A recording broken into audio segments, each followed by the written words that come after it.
Espérate, ahora. Hola, yo me llamo Sofía y yo viajé por una montaña súper larga. Yo cuando estaba subiendo casi me rendí, pero no.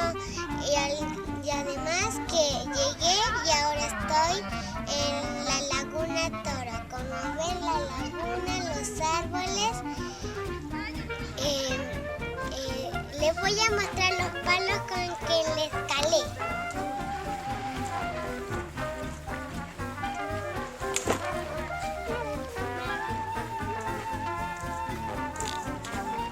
Estos son los palos que yo escalé. Y entonces yo estaba así.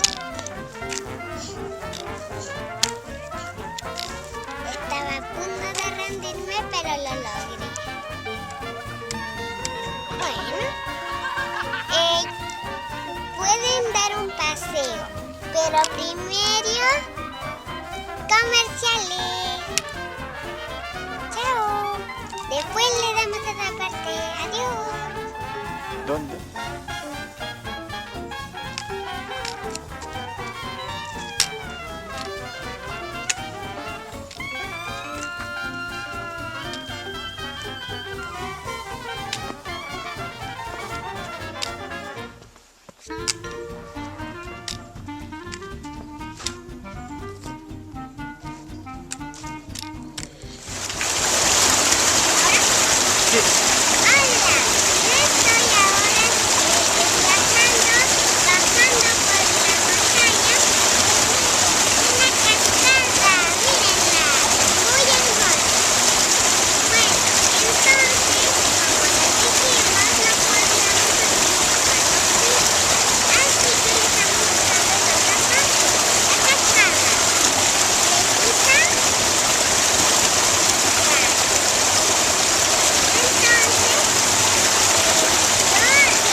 Por acá, que está corriendo por